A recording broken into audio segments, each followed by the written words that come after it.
जय हिंद जय बिहार। देखिए, आज जो निबंध दे रहे हैं इम्पोर्टेंट है, एक आया भी है परीक्षा में नज़दीक में हाल ही में। ये आज के मैसेज भी है, आपको संवाद भी दे रहे हैं कि हमारी युवा पीढ़ी कैसे बिगड़ रहे हैं और कैसे हमें उसे बचाना है। तो निबंध के साथ साथ मेरा संदेश भी है आप लोगों को कि कैसे बचेंगे, आज की नया पीढ़ी को कैसे बचाएंगे।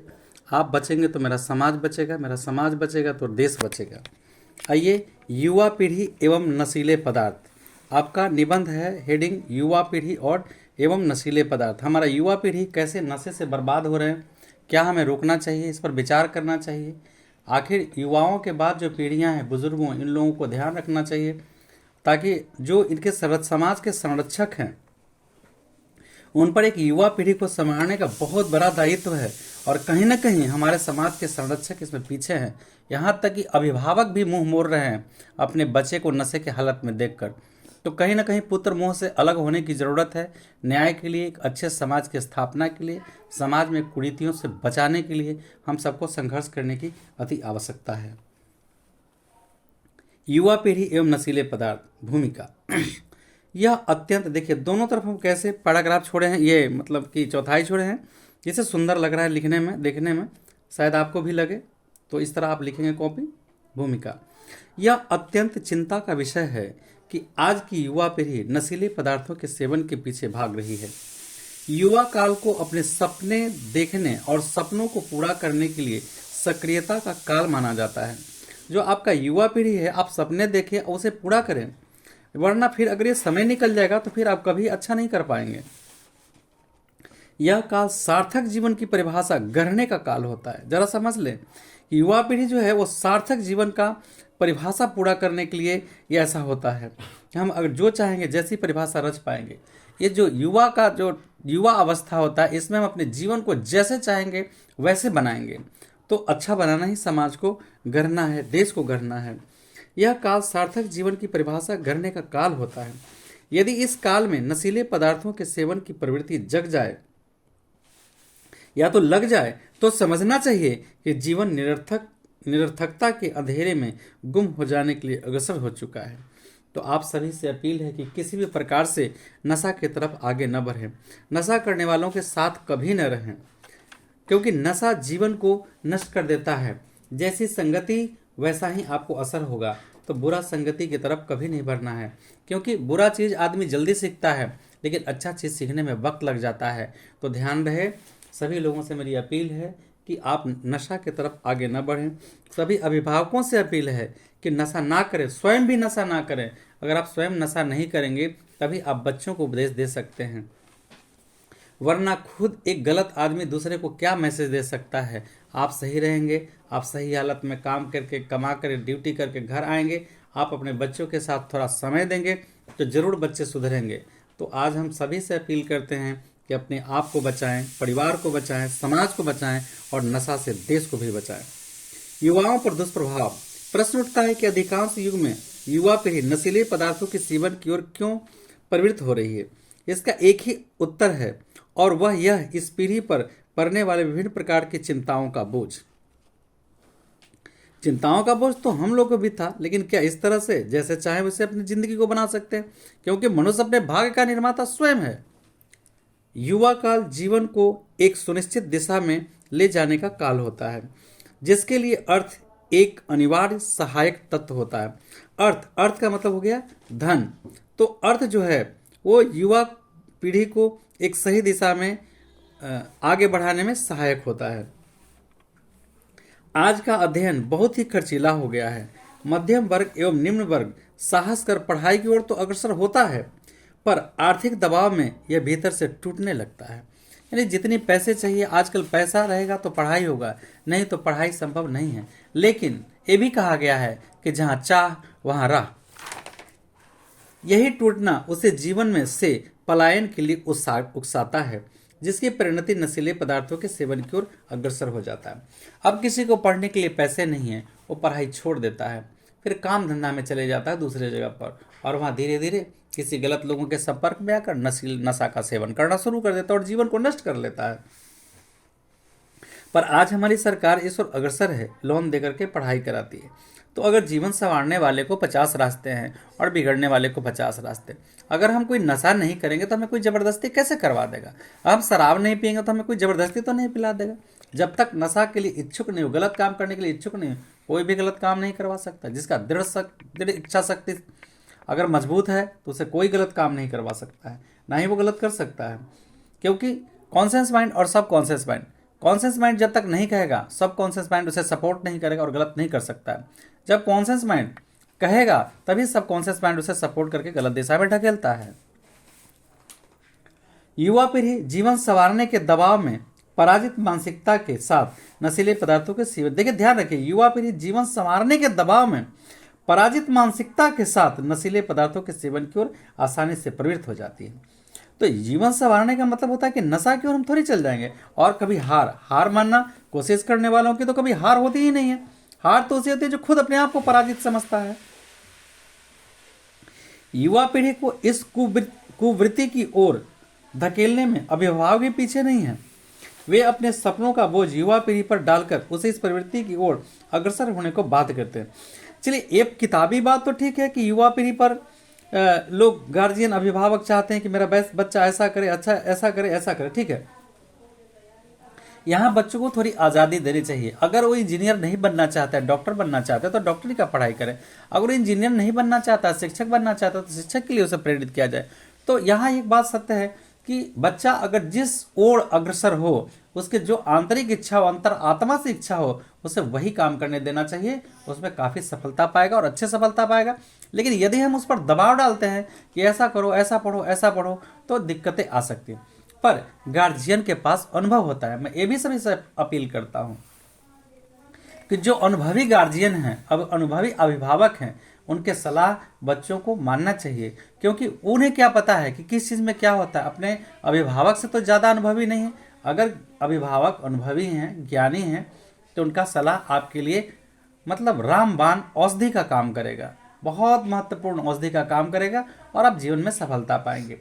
तो एक अच्छे अभिभावक अपने बच्चे को मार्गदर्शन करें और इसे बोझ लादना ये नहीं कहते। अगर उनकी दिल से इच्छा है बच्चे की और अगर बच्चे ऐसे हों कि इस क्षेत्र में वो अग्रसर हो सकते हैं तो उन्हें अवसर अवश्य देना चाहिए।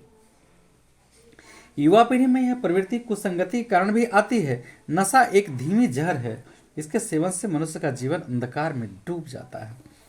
देखिए, नशा कितने तरह के होते हैं। जैसे नशा के प्रकार में गांजा, भांग, शराब, ताड़ी आदि पारंपरिक नशा के प्रकार हैं। मतलब आम बोलचाल के भाषा में जो नशा छोटे मोटे तो ये सब है। गांजा लोग पीते हैं, भांग खाते हैं, शराब, ताड़ी, और यही छोटे नशा बड़े की ओर ढकेलता है। युवा पीढ़ी इनमें शराब की ओर ज्यादा प्रवृत्त है। इस पीढ़ी में ब्राउन शुगर, स्मैक, हशीश, चरस, अफीम, हेरोइन आदि का प्रयोग धड़ल्ले से किया जा रहा है। तो सवाल है कि युवा पीढ़ी अपने आप को नष्ट कर रही है। उनका जीवन कितने दिन का है जो इन सब ब्राउन शुगर, स्मैक इत्यादि के आदि हो चुके हैं। इसलिए अपने आप को बचाइए। हम सभी से सविनम्र निवेदन करते हैं। फिर से मैं कहता हूँ, मैं सभी से सविनम्र निवेदन करते हैं, सभी युवाओं से, कि कृपया नशा से दूर रहें। नशा को हाथ लगाना सबसे बड़ा पाप है। सामाजिक मैंने क्या है, युवा पीढ़ी द्वारा नशीले पदार्थ का सेवन अक्षम्य सामाजिक बुराई है। इसे सामाजिक मूल्य संरचना खंडित होती है। डकैती, लूट, अपहरण, बलात्कार, यौनाचार आदि के बढ़ते ग्राफ को पीछे इसी का हाथ है। तो बात सही है। नशे के हालत में जो लोग पैसे कहाँ से लाएंगे? इन सब नशा करने के लिए पैसे कहाँ से लाएंगे? महंगे महंगे नशे होते हैं, कहाँ से लाएंगे? शुगर, शराब, स्मैक, हशीश, ब्राउन शुगर, ये सब कहाँ से लाएंगे? तो गलत काम करेंगे, चोरी डकैती करेंगे, लूट करेंगे, अपहरण करेंगे। और ये सब गलत काम करते हुए उनका ग्राफ आज इसी ओर पीछे ढकेल रहा है कि आज ज़्यादातर क्राइम हो रहा है। उपसंहार: युवा पीढ़ी को आधुनिक शिक्षा के माध्यम से चरित्रोत्थान की ओर प्रवृत्त नहीं किया जा सकता। युवा पीढ़ी को आधुनिक शिक्षा के माध्यम से चरित्रोत्थान की ओर प्रवृत्त नहीं किया जा सकता। इस पीढ़ी को अनिवार्य रूप से नैतिक शिक्षा देने की जरूरत है ताकि इसमें आत्म संस्कार हो सके और यह अपने सामाजिक नैतिक दायित्वों को के प्रति ईमानदारी बरत सके। देखिए इस तरह से अभी यहाँ पर हम जो कैसे लिखे एकदम देखिए एकदम साफ सुथरा लिखावट है। कैसे आपको अंडरलाइन करना है, ये लाइन इसमें सट नहीं जाए इसलिए लाइन को छोड़ दिए है। यहाँ भी देखिए कैसे साफ सुथरा ये लिखा गया ये सब। तो यहाँ स्टॉप लगा दिया, नहीं मेरा खत्म हो गया। अब आप लोग से हम अपनी एक राय शेयर कर रहे हैं, आप तक पहुँचाने का कोशिश कर रहे हैं कि आज हर जगह, स्कूल में, कॉलेज में, कहीं भी शिक्षण संस्थान में बच्चों के ऊपर, युवाओं के ऊपर, मेरे छात्रों के ऊपर किताबी बोझ डाला जा रहा है। संस्कार नाम का चीज़ नहीं है। मैं क्या कहूँ, बड़ा दर्द होता है कि यहाँ तक कि शिक्षक को भी मैं नशे की हालत में देखता हूँ, जैसे खैनी खाना। ये क्या है? ये तो एक शिक्षक के लिए लागू नहीं होता है। शिक्षा क्या विद्या के मंदिर में है और नशा करते हैं। तो किसी भी तरह का नशा, सबसे पहले मैं तमाम शिक्षकों से अपील है कि दिखा करके या ना दिखा करके या चोरी छुपे भी नशा का शिकार ना हो, वरना आपको किसी छात्र को ये कहने का अधिकार नहीं है कि तुम नशा मत करो। ये खुद चोर अगर कहे कि चोरी मत करो, ये गुनाह है। तो मैं शिक्षक एक समाज का बहुत बड़ा जिम्मेवारी है। शिक्षक एक बहुत बड़ा दायित्व है। शिक्षक एक समाज का निर्माता है। शिक्षक एक देश का निर्माता है। तो सभी शिक्षकों से अपील करूंगा कि छात्रों के भविष्य निर्माण में डरकर उनका निर्माण नहीं करें, क्योंकि एक लोहार अगर गर्म लोहे के कण से डर जाएगा तो उसे पीट कर औजार नहीं बना सकता है। मेरा उद्देश्य बच्चों को पीटने से नहीं, मेरा उद्देश्य बच्चों को प्यार से मोड़ने की जरूरत है। और मैं प्रयास में कितना बार सफल हुआ। बदमाश से बदमाश बच्चे भी एक तरह से इतने अच्छे हो गए जो देश के स्तंभ में लग जाए। तो बच्चे बदमाश नहीं होते हैं, हम बच्चों को बदमाश नहीं कह सकते हैं। ये उनकी शरारतें होती है, उस शरारतों को उसमें उसकी पावर में दूसरी भाषा में कन्वर्ट करना होगा। तो देखिए, अगर कोई बच्चे शरारती हैं, अगर मैं उसे कह दूं कि बेटा ये शरारत को तुम देश के लिए बचा के रखो, कल देश के सैनिक बनोगे, कल देश के फोर्स में बनोगे, तो कल एक उत्तरदायित्व तो आपको निभाना है। तो इस तरह से बच्चे अपने बात को समझेंगे, अपने जीवन के हर तथ्य को समझेंगे और अच्छी राह पकड़ेंगे। तो मैं सभी से अपील करता हूँ, अभिभावकों से भी, शिक्षकों से भी, कि बच्चों को बदनामी का दर्जा ना दें, उसे बदमाश का दर्जा ना दें। अगर हम जैसे लोग किसी बच्चे को बदमाश का दर्जा दे देंगे, उस पर मुहर लगा देंगे, तो निश्चित रूप से वो गलत दिशा पकड़ लेगा। हम सभी से अपील करेंगे, सभी शिक्षकों से, कि बच्चों के साथ गलत हो या सही हो, हम उसके साथ अच्छा व्यवहार करें। हम उससे कोशिश करें, क्या कुत्ता हमें काटेगा तो हम कुत्ते को काट ले, क्या सांप हमें काटेगा तो हम सांप को काट ले। मेरा काम काटना नहीं है। ऋषि की तरह अगर डंक भी बिच्छू मारे तो उसे पानी से निकाल कर उसे नई जीवन देना है। तो मैं सभी शिक्षकों, अभिभावकों तथा सभी बच्चों से अपील करूंगा कि शिक्षकों का आदर करें, गांव में, घर में, परिवार में, देश में बुजुर्गों का सम्मान करें और उनकी बात मानें। क्योंकि अगर एक दुश्मन भी दुश्मन को गलत सलाह नहीं देता है तो फिर आपके शिक्षक, आपके अभिभावक, आपके बुजुर्ग आपको गलत सलाह क्यों देंगे। आप नशा से बचिए, आप बचिए, परिवार बचाइए, अपना गांव बचाइए, राज्य बचाइए और फिर देश बचाइए, और एक नया देश का निर्माण करेंगे जो स्वर्ग होगा और पुनः राम राज्य स्थापित होगा। राम का मतलब होता है र प्लस अ प्लस म, मतलब राम में रम जाना। राम में रम जाने को राम कहते हैं। राम कोई भगवान नहीं है। राम, जब कहते हैं राम भगवान, तो भगवान हर कोई भगवान है। राम एक आदर्श पिता थे, राम एक आदर्श पुत्र थे, राम एक आदर्श पति थे, राम एक आदर्श भाई थे, राम एक आदर्श राजा थे। और इस तरह आदर्श की स्थापना करो, मर्यादा पुरुषोत्तम बन गए और उनकी आत्मा भगवान में गिनती होगी। तो जो लोग अपने कार्य का सही निर्वहन करेंगे वो निश्चित रूप से भगवान है। किसी फकीर का मजार क्या होता है, उनकी समाधि होती है। वो इतने अच्छे कर्म करते हैं कि उनके छूने पर मिट्टियों से भी दुख दर्द खत्म हो जाता है। तो मैं सभी से अपील करूंगा कि किसी बच्चे से डरे नहीं और हर बच्चों को एक अच्छा सलाह दें। सलाह मान लिया तो उनका जीवन स्वर्ग बन जाएगा। नहीं तो क्या, अगर वो हमें दो गालियां ही दे देता है तो क्या हमें सट जाएगा। लेकिन हम आज प्रयास नहीं करते हैं।